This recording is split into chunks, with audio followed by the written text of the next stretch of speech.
Welcome, welcome, welcome to Inside the Mind of a Woman.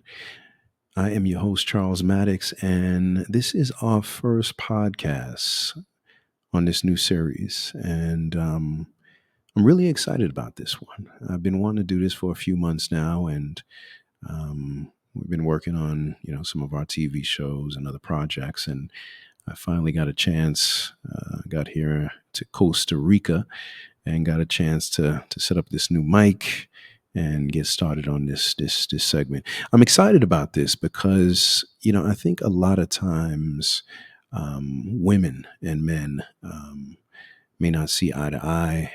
A lot of men don't understand women. A lot of women don't understand men. And I kind of think that this was a nice look into understanding what some very powerful and strong women and mothers and business people, have overcome some of their stories, what they've gone through. Why do you think the way they do? Right? I mean, there's that saying: women from are from Mars, and men are from Venus, or men are from Mars, women from Venus, and and I think if we got a chance to hear a little bit more and understand a little bit more about each other. And if men got a chance to really dive a little deeper into understanding the psyche of a woman, why she does what she does. And I also think that, we live in a time and day and age right now where our role models um, seem to come from social media and are, not representing, and I wouldn't call them role models, but it seems like, that's what a lot of the younger generation are following.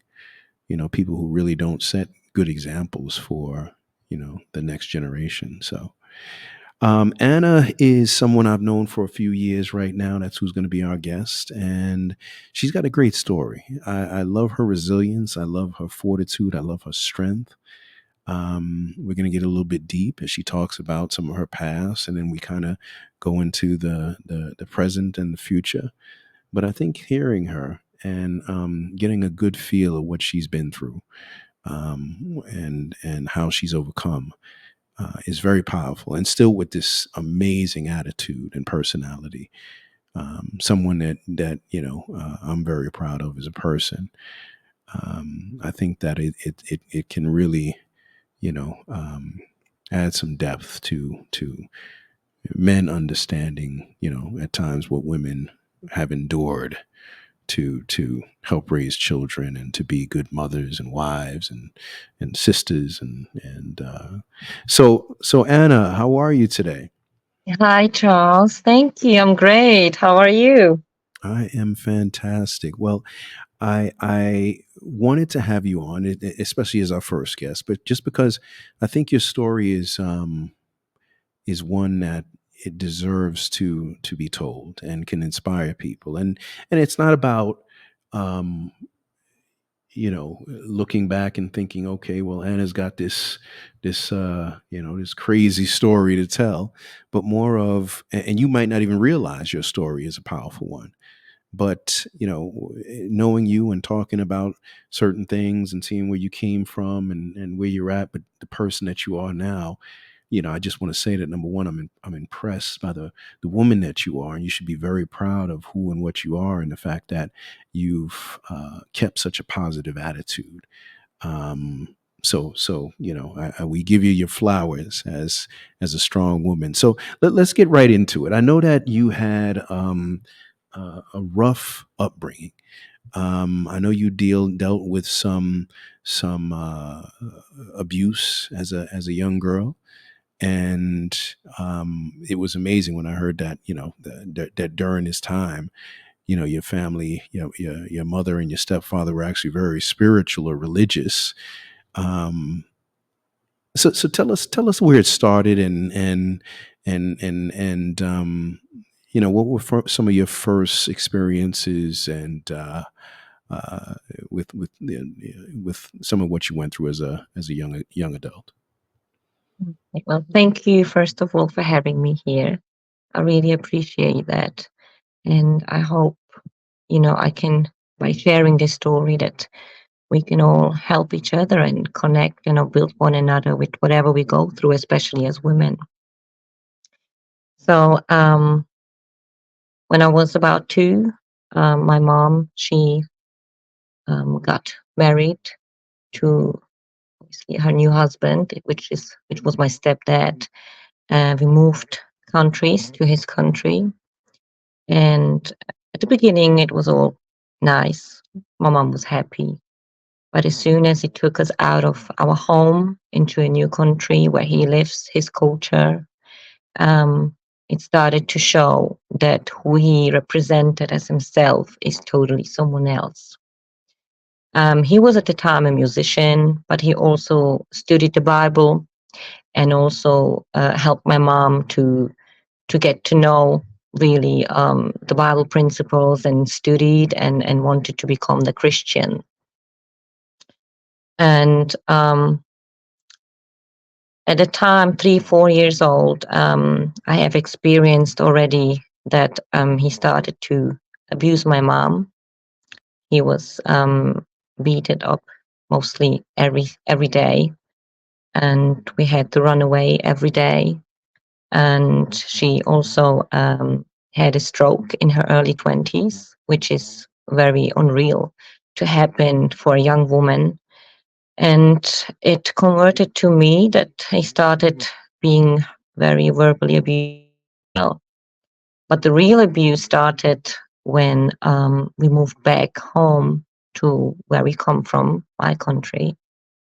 And he started to show more and more hatred towards me, which he used verbal abuse, then it escalated to physical abuse, and eventually it came to sexual abuse as well.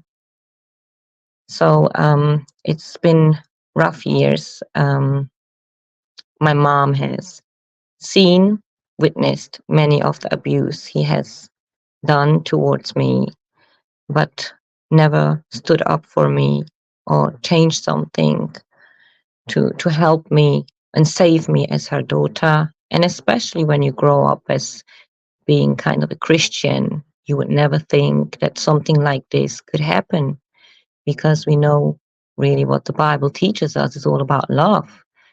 But it's sad to see that even me, even when I was brought up in the Christian household with knowing, reading the Bible, it never added up to me because I said to myself, okay, when you go out, you present yourself as this loving husband and father, and when you behind closed doors, you are an abuser. And I ask then myself, is God real? Is that what God wants from me? Do I deserve that? Why? So it's been really hard, and I felt lost and very neglected by my mom, which obviously was really, really difficult, even when I was growing up, to make the right decisions, which way to go, what to do, how I looked at myself, how I value myself, who am I? So it was very difficult. Let me ask you: Do you think that because when I hear this, it's almost you wonder did was there some dislike? You hate to say this. Did your mother dislike you, or uh, not value you as a child because there were other kids involved eventually, and obviously they were by him. Um, because for her not to stand up for her own child or to turn away or to turn the other cheek per se, um, and not see what was going on, or not acknowledge what was going on, you have to wonder, was there something deeper inside of her that maybe she experienced as a child that she didn't see this as being an issue, that her baby girl was being abused. Well, I know that. my mom's parents, which are my grandparents, were the most sweetest people on this earth. And she has grown up in a wonderful household. So she's never experienced anything of that. Um, I thought maybe because I was thinking this for many, many years to try and understand why she acted this way, why she didn't stood up for me, why she let this happen. Because she was also physically abused before that a lot. And then she had children with this man. Maybe she was scared. Maybe she was scared that something would happen to her or he would take her other kids away. Or to be honest, till today, I have never had any explanation from her, even when I ask her to just speak to me and tell me what was the reason behind that? Why did you let this happen? Or just to say, I'm really sorry. I'm sorry what I put you through. I'm sorry I didn't have the strength to do it. I'm sorry I was scared. I just don't know till today's day what really was inside her that she didn't do what she's supposed to do as a mother, protect her children. Because I have three children myself. I'm a single mom. I've been in relationships, but I could never turn my back on one of my kids or make a difference or let anything happen to them. That's why I don't understand that. Yeah. Now, when would you say the breaking point was where this had to end for you and you weren't going to take this anymore? Well, there was a time when my stepdad started sexually abusing me. Luckily, I didn't let it go any further because I was smart enough to say and to see, well, this is wrong. This is not how it should be. And he tried to ask me to go and have showers whilst my mom was not home. He tried to tell me I'm not allowed to lock the doors in the bathroom and go inside the bathroom and look at me whilst I have a shower, opening the shower curtain and trying to touch me, which I started screaming and yelling and saying, stop it, you're not allowed to do that. And even when I went into my room and wanted to change my clothes, suddenly the door opened and I was half naked. And I was wondering, how is that possible? He must watch me. This is not normal. So this is when I decided for myself, and I was 13 years old, to pretend I'm going to school, to take my bag to school and never return back, because I was scared that if I would stay one more day there, something even worse could happen to me. And I never wanted to experience that. So luckily, I've been placed in a home with children, and I felt so relieved, even though I was in an environment that I've never been. I felt alone, but I felt at peace knowing I don't have to return back to this. Wow. And then my mom did find out where I was. They tried to call um, to that home, to the social service, and try to talk to me and talk to me in a way of, please come back home. Please don't do anything because he can get arrested and go to jail. And you don't want this to happen. Please just come back. Just don't do anything. Please. She was literally crying on the phone. And she Wow. promised me never, ever anything like this would ever happen to you. So I did return back home. But unfortunately, things hasn't changed. So he was still very physically abusive towards me. He still tried to touch me, but not anymore in such an appropriate way like he wanted to. Yeah. And it was just a fight every day, again, running away. The police had to take me back home. It was no way where to turn, because in one hand, I love my mom. I don't want her. I felt guilty of putting them into problems, which I shouldn't have felt guilty because I shouldn't have ever experienced something like that. But at the time, I was a young girl. I believed my mom. I hoped everything will change, it will get better, but it didn't.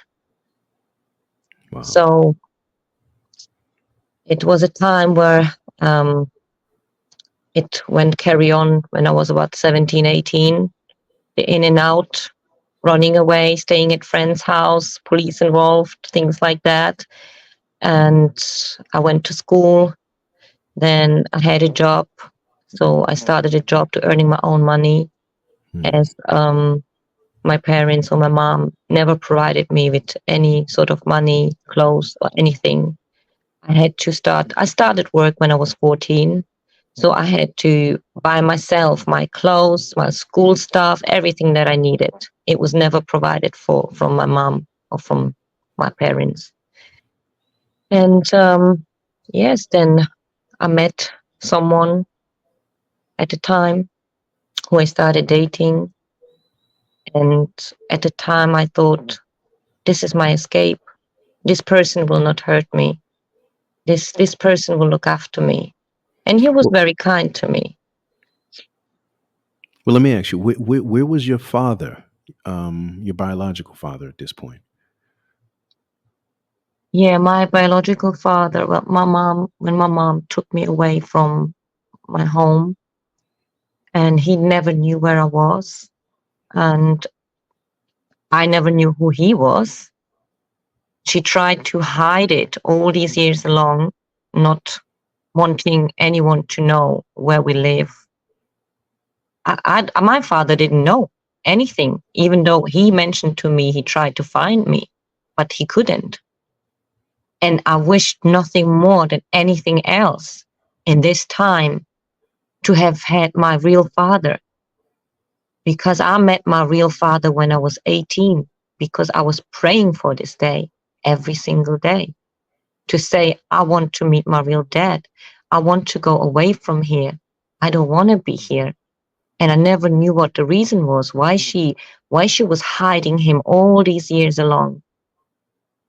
And really, when I got to find him and meet him and get to know him, I was amazed that she didn't let me have contact with him. And there was no reason why. This man was a good man that had his own business, that raised his other daughter all on himself, by himself, and doesn't drink, doesn't do anything bad, just a really nice person.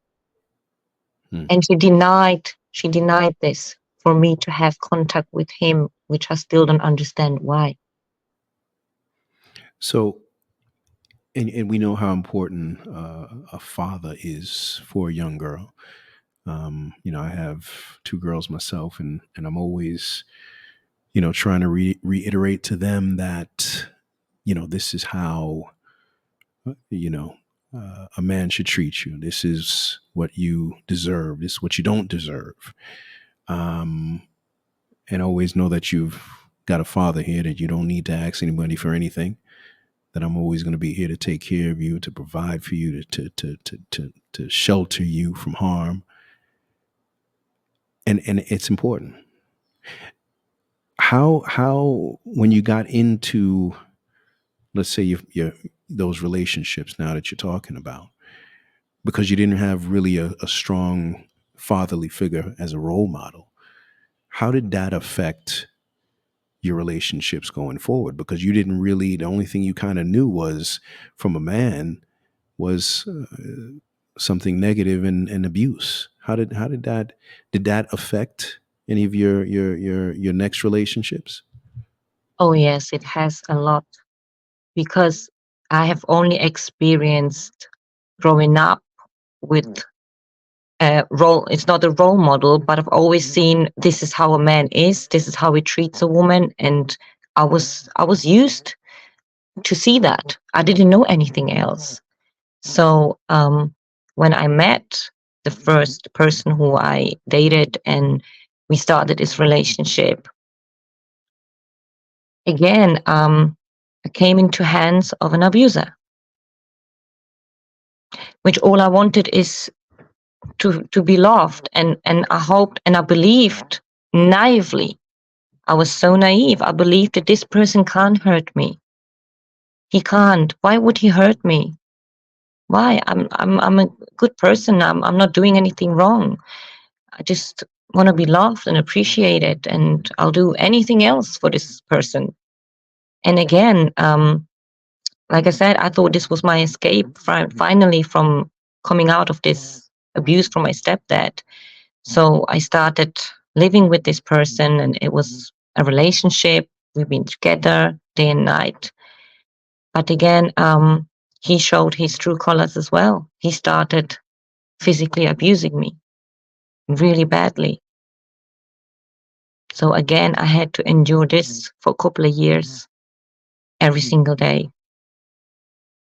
And for a girl to grow up not having the dad that's supposed to teach her, show her what it means to be respected, valued, appreciated, loved, what you deserve as a woman, as a girl. I never had that. So I went from one another relationship to another one, and it was always the bad decision.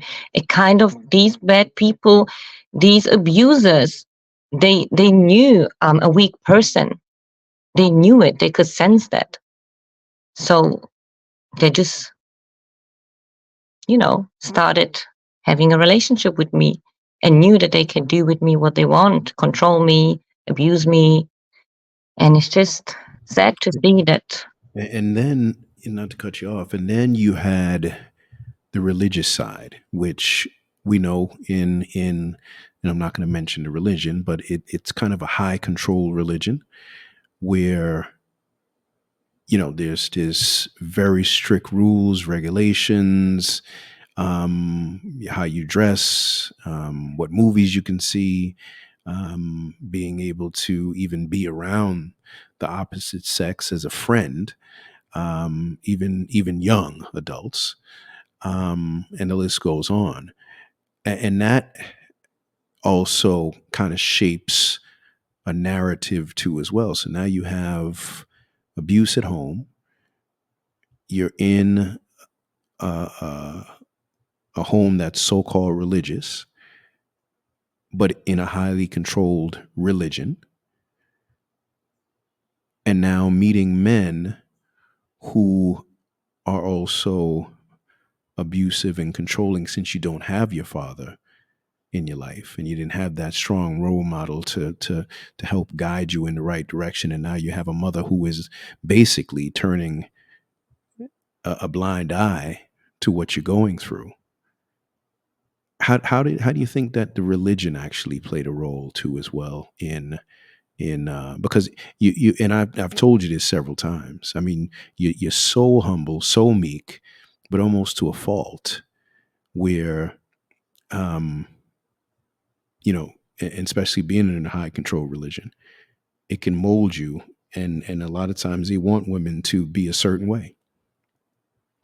They want women to be submissive, and sometimes they will even turn a blind eye to some abuse in these religions, and they've been exposed for that. So, how do you think the religion played a role in some of your personality traits going forward? It played a big role because at the time I thought, okay, maybe I'm doing something wrong. Maybe God doesn't approve me the way I live, what decisions I made.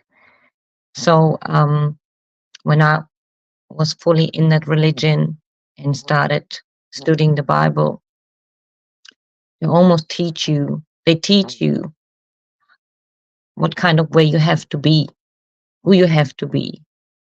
Like you said, how you have to dress, how you have to present yourself. I feel like it took my whole identity away from me, who I really was or am. And also, when it comes to finding the partner for your life, there are certain rules that you have to follow.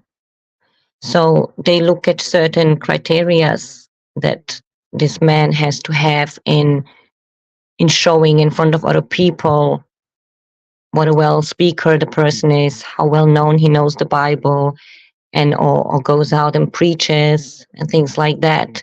And this is the kind of the person who you go for. So at the time, I believed, okay, I've tried it my way. It didn't work out. I'll try God's way.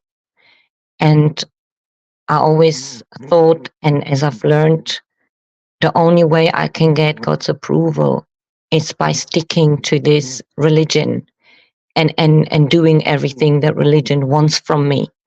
Because this is the only way God will bless me and approve me as his daughter and love me and obviously guide me along the way.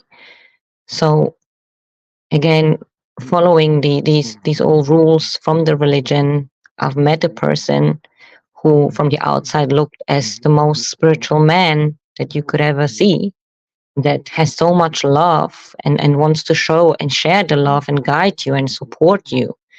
And in that religion, you are not allowed to date in a way alone. You have to have someone else with you, like a chaperone that always is with you. So you can't get to know the person really deeply of who the person really is because you don't get the chance. And you also can't, you're not allowed to be with this person alone or even living together before marriage. So there are so many rules you had to follow. So that's why you can never see the real true person, who the person is, until you get married, and then the marriage life starts, and then the true colors come alive. So it was very difficult because I only wanted to do what's right by God. So I stuck to God, I stuck to Him, but unfortunately, again, even him being so spiritual man on the outside, everyone saying how great he is, it showed that behind closed doors, it was a totally different story. And again, that took me to a point where I said, no, I don't want no religion anymore. I've gone this way, it turned out bad. I've gone that way, it turned bad. I don't believe in anything anymore. I don't believe in any organizations and no religions anymore. I know God, I believe in God, but I do never want to go back into any sort of religion because this has knocked me down again. This has put me down again. The trust I put in this religion, the trust I put in this person, it was all not right. It was all wrong. And it was just, again, another story of abuse of many years where thankfully I got out. It took me a long time to overcome everything, especially having kids, dealing with it all, being mentally really destroyed, not knowing if I want to live or want to live. It came to a point where I just said, just God, just take my life away from me. I don't want to live it. It's no point. I don't see anything good happening to me. What have I done to deserve this?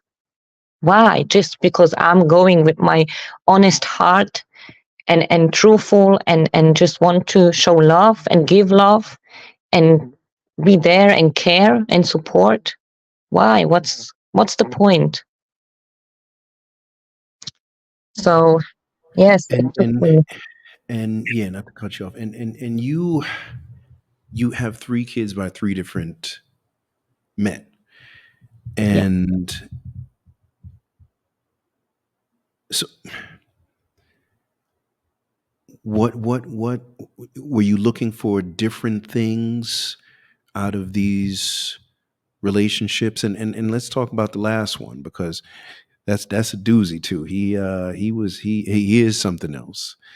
And what didn't you maybe learn from the first to the second to the third that you can say you finally have learned? I think what my biggest problem was all this time is that I always craved and just wanted to be sincerely loved.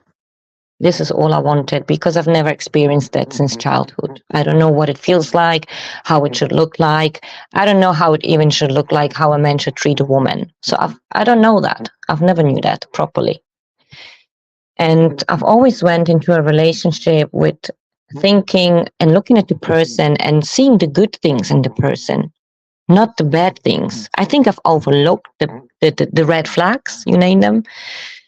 And I've always focused on the person as seeing that he's good. He's got good qualities. He's nice. He would not. I always felt like, why would this person wanted to hurt me?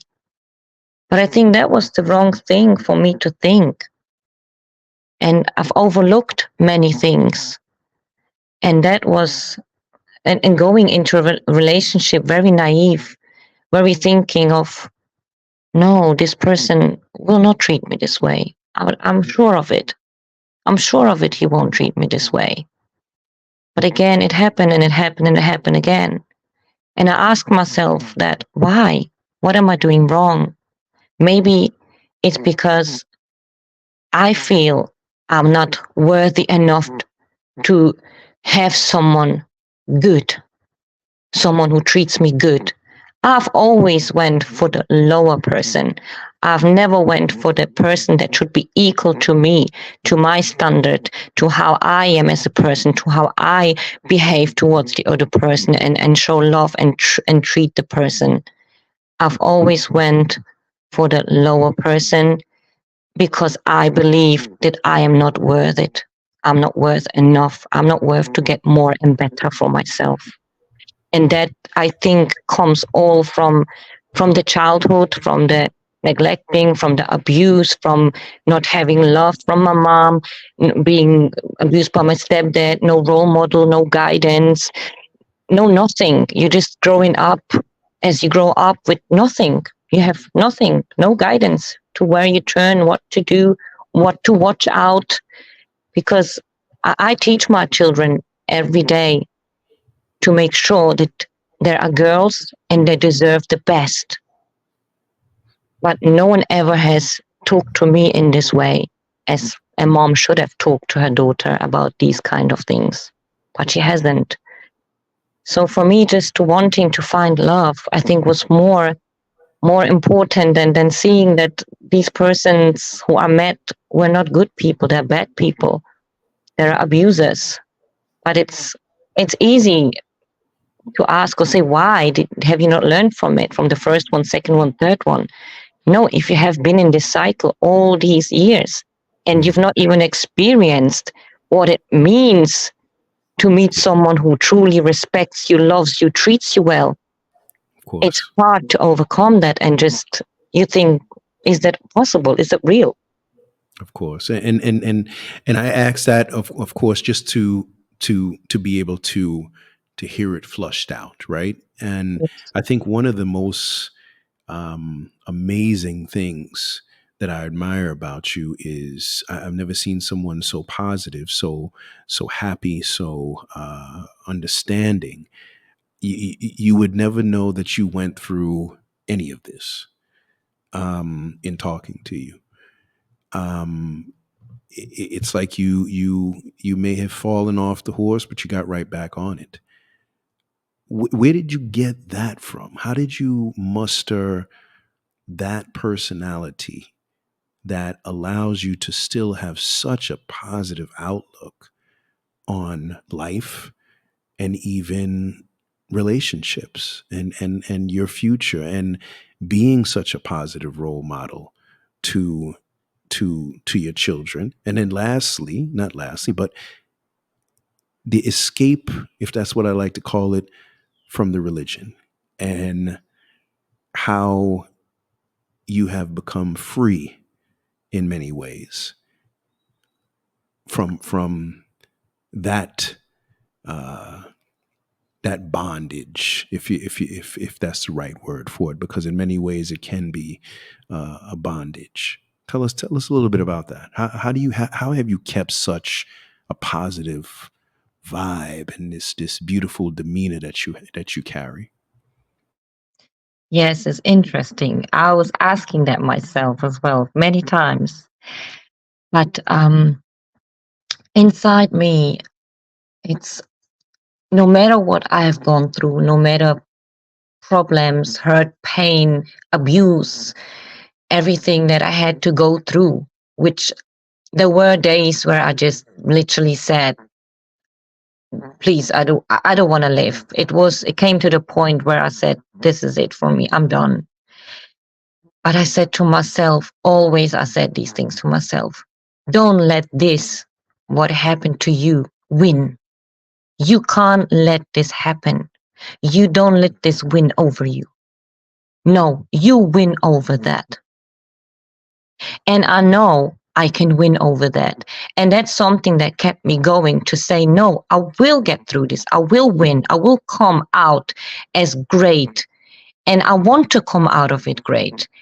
And I want to, and I see the light at the end of the tunnel. I can see it, even though it's dark and it's far away, and sometimes you can't see it properly. I know that I will get there at the end. And I want my happiness and I want my future. I have so many years ahead of me. And I know God has given me a life to live. And although things happen in my life, I refuse to give up on my life and to live my life and to find my happiness and to find the love of my life and to just be happy. And I know I will get that. And I know I deserve that. And it will come. It's just important not to give up and see the future, see ahead of you, and don't let this put you down, because this is when it will win over you. I don't let this happen. I never wanted this to happen over me. I like to fight. I'm a fighter. I've always been a fighter. It's what many people told me. You are a fighter. And I know I am. And I think that just keeps me going.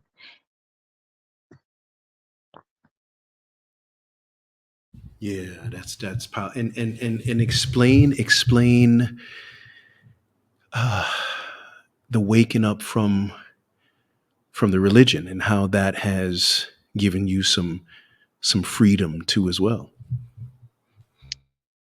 Yes, with the religion, certain things happened whilst I was still in this religion. And after coming out of this abusive marriage, um, I stopped trusting in this religion, first of all. Second, as soon as I stepped away from this religion, because everything was so overwhelming and too much what I had to go through with my kids, with my mental health, with the abuse still ongoing. I lost myself. I lost my identity. I lost me totally. I could see people in this religion who were very close to me, almost like sisters and brothers, that I always went and cared, and I have been there all the time, no matter who called me in the middle of the night, and I was there to help. But when it was time for me and my kids to get help and to be there for me in the worst times, at this time when my marriage was breaking down and I finally escaped the abuse, and there was nobody. There was nobody. My own family, my own mom, my sisters turned their back on me. People who supposed to have been very close to me in that religion turned their back on me and treated me as a stranger, as a bad person who no longer associates or goes to the religious gatherings and meetings. So that woke me up to say, whoa, this is unbelievable. And I said to myself, I will gonna do me now. I don't want this anymore. I don't need to follow anything and anybody. All I need to follow is myself. And I know God is up there. I don't need to go through any religion organizations to have a relationship with God, because these are just people. People judge, and they've showed me how quickly they have judged me for because stepping away from that religion, wanting to have a breathe, wanting to meditate, think, and things that I've noticed and heard and seen, and it was just for me a waking up call to say this is not the right direction. This is wrong. So, and since I got out of it, I know I can finally be myself, Anna. I don't have to hide. I can go out with no problem. I can even have a drink and have a laugh. I can dress the way I feel I want to dress. I want to look good. I don't want to pretend I'm someone I'm not. I want to be me because God appreciates me who I am, not for what people want me to be or judge me. So since I stepped out, I know I'm much more happier and I can just be myself. And that's it, really. And I don't feel any regret towards it at all. And what's so ironic too, as well, those some of those same people that we've talked about have used that religion to try to still control you. So when we talk about your ex, um, and even your parents have tried to guilt you in coming back, or the choices that you've made to find your own happiness, the choices that you've made to focus more on your personal relationship with God instead of being a part of this high controlled, almost cult religion. Um, Tell us a little bit about that. I mean, how have they tried to even use that to pull you back and even guilt you on how you raise your children, or how you have changed, so to speak? Well, my mom, my sisters, they are part of this high controlled cult religion. And when they have noticed that I have stepped away and wanted to do me as Anne, they didn't like it at all. They texted me, called me, um, even called the religious leaders to tell them what Anna is doing. Anna's not doing the right thing, what the religion wants me to do. I've turned into a bad person. I'm a bad association. Um, I'm not letting my kids. Um, I want my kids to die. I'm a bad role model for them right now because they're not coming to these religious meetings and studying the Bible. So it was a not nice feeling that despite my mom knowing my sisters what I have gone through, all they cared is about I have to come back to this religion because if you don't come back, we will not have nothing to do with you. So because I didn't come back to this religion, they have literally turned their back on me and they don't want to have no contact with me. They don't want to know how I am, how my kids are. They're just, I feel like I'm like dead to them. And that's another thing that I said to myself, well, if you're so religious and you love God, how can you turn your back on your own daughter, on your own grandchildren, whilst they're going through the hardest times in their life? And also my ex, he uses this religion to manipulate me into saying I have to return back to him because this is what God wants us to be a family, to be together. Otherwise, if I don't do that, I will lose everything. God will come and destroy me and my children. So all this manipulation was going on and it was just crazy. Just because I do not want to take part in that religion. For that reason, they shoot you out. You're no longer part of them. You're no family to them. You're no daughter to them. You're nobody to them. So it was really difficult, but I said to myself, okay, if that's what you want, fine, but I will not put myself under pressure ever again by a view of any religion or telling me what I should do and not should do, because it's my own choice which direction I want to go. And I'm not going to let anyone judge me, for my life, what decisions I make, or how I raise my kids. You have no right. But to be a mom or a sister and to just say, hi, how are you? Do you need anything?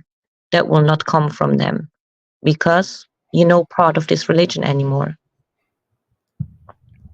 You know, if people hearing this, I definitely want them to realize that while Anna has gone through a lot, This young lady is, and I keep giving you your flowers, is one of the most kindest, sweetest, caringest, um, well transitioned person that has overcome so much. There's no need to feel sorry for her. There's no need to um, look back on her story and feel anything other than someone who is, you would never know that she's gone through that. Um, she's full of life. She's full of hope. And, you know, what I hope someone can get from this is, and not everybody's going to handle this the same way. There are people who would have taken their life over less, right? There are people who would have been, on all type of medication and all type of therapy and all type of treatment for far less. So not everybody's going to react the same way, and then not everyone should. But if we look inside the mind of a woman and understand what this woman is now and understand her journey, I think we can go grow closer to one another, and men could understand women a little bit more, and women could understand men a little bit more, because obviously she's eventually going to find somebody who's going to love her to death, and obviously she's learned from the past, and I'm confident she won't make the same mistakes again. But to understand her and how to deal with, and how to show compassion, how to um, work with her is key in what we're trying to accomplish here. Now, Anna, tell us where you're at now. How are you feeling? What are your goals? Has any of this, tarnished who you are? I mean, have you needed treatment? Have you or therapy, or what gets you by now? In the past, I did have some therapies, and I also started being on medication previously in the past, on antidepressant and things like that. But I said to myself, I don't want that. I don't want this. I don't want this to take control over my life, to be till I don't know when on medication. So I just wanted to do something about myself and get back to myself. So I just love where I am at the moment, as I know I'm me. My personality is back, my character, my identity, who I am. Uh, I like to go out. I like to enjoy myself. I like to associate with people. I just love to be. I'm just a really happy person, which before I wasn't. I was half dead, I would say. And I tried to go and go to the gym regularly. I tried to change my food habits and just working on myself and feeling good in myself from the outside, from the inside. Just never want to give up. Just want to keep going and going. And I think it's just a start for me. And I have so much more to come for me. And I'm glad that I have escaped all these horrible things. If it was relationship, if it was religion, if it was my parents or my mom, whatever it is, I feel now I'm the strongest as I was in my lifetime right now. When it comes also to my children, I can take on the world right now. And I'm so glad that I am where I am at the moment. And I think everyone can do it. Just never give up. Don't fight for it. You deserve it. You're worth it.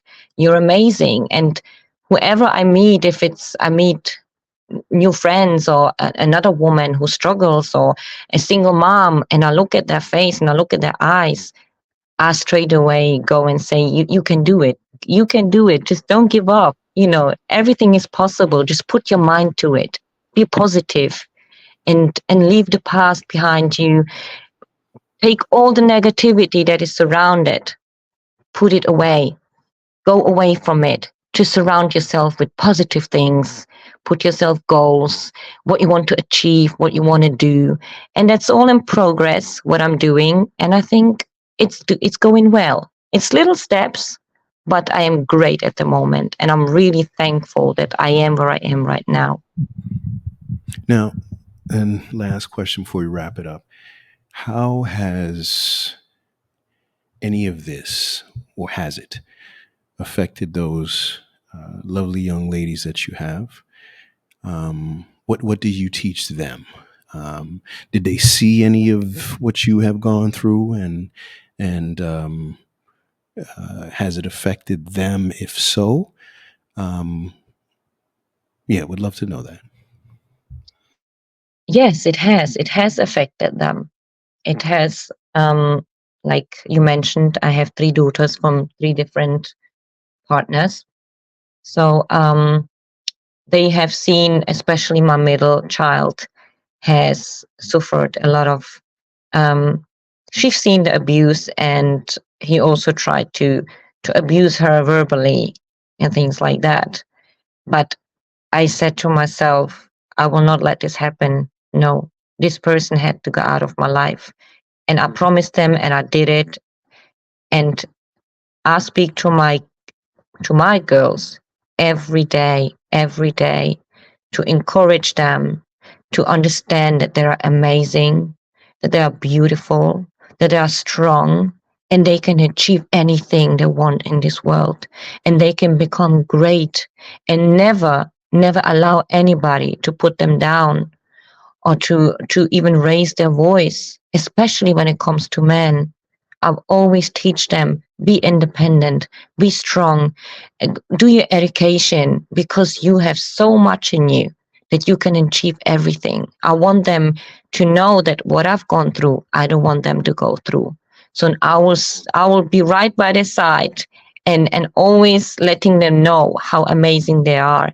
And so they know they are amazing. So they never have to grow up doubting themselves and feeling not worthy, or feeling they can't achieve anything, or feeling ugly, or whichever way. No, I want them to know that there are special three young ladies who have a great future ahead, and who can be strong, independent women, and deserve to be loved, appreciated, respected, and treated with really well.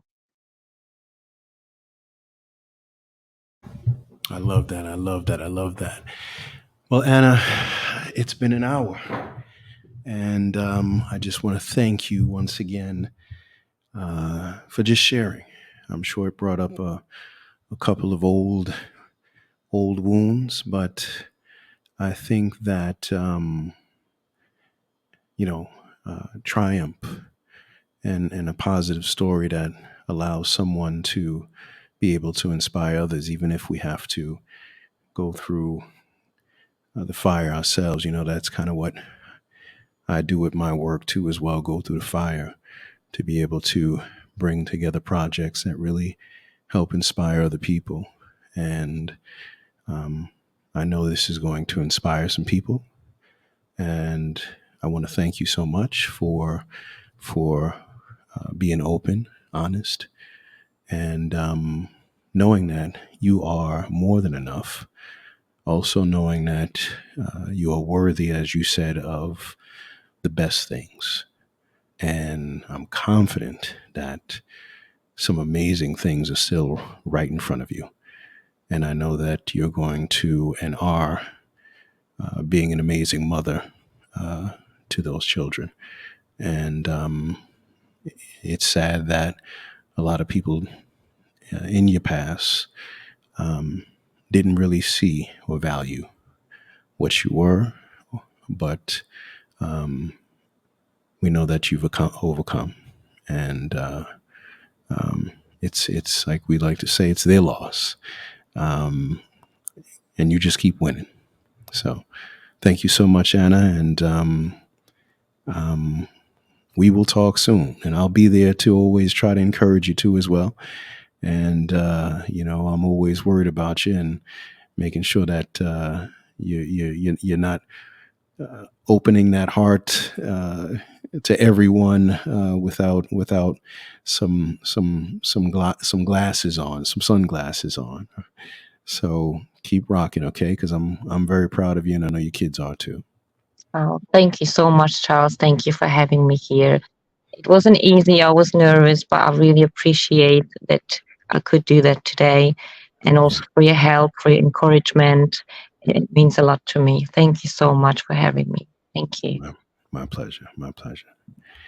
So, thanks everyone for listening. This is Inside the Mind of a Woman on the Future of Health Network. And we are going to be talking to some amazing women, from once again from business professionals to actresses to sports figures to people in faith, ones who have truly a story to share, that can inspire other people too as well.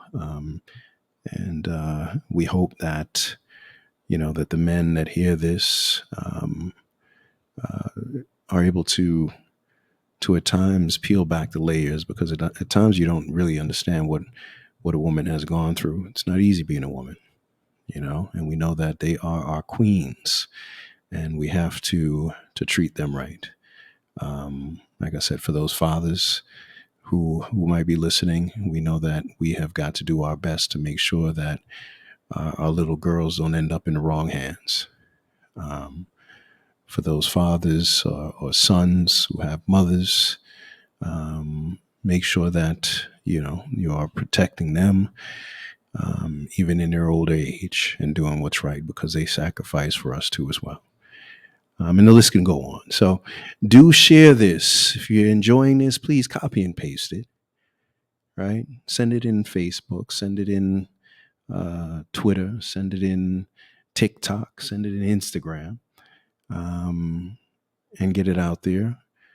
Like and subscribe. That's really what we're trying to do. We want to grow this because we believe that this has some strong legs and is a good listen. And one of the things we didn't want to do is we didn't want to do a visual one, because we didn't want people focusing on what a guest may look like, or not look like, or what I look like. Even though everybody knows who I am, who might be listening to this, but we wanted to kind of focus on uh, the story, individual. Um, this is a good listen. So, so do share. Tune into the Future of Health Network for more. We're going to try to at least turn out 2 of these per week, so we can get a ton of numbers up. And if you're interested in being on the series, and have a story to tell, it doesn't have to be one like this. It could be just a really powerful story of triumph and what you've gone through. Send us a note, and I would love to have you. So we'll talk soon, and God bless.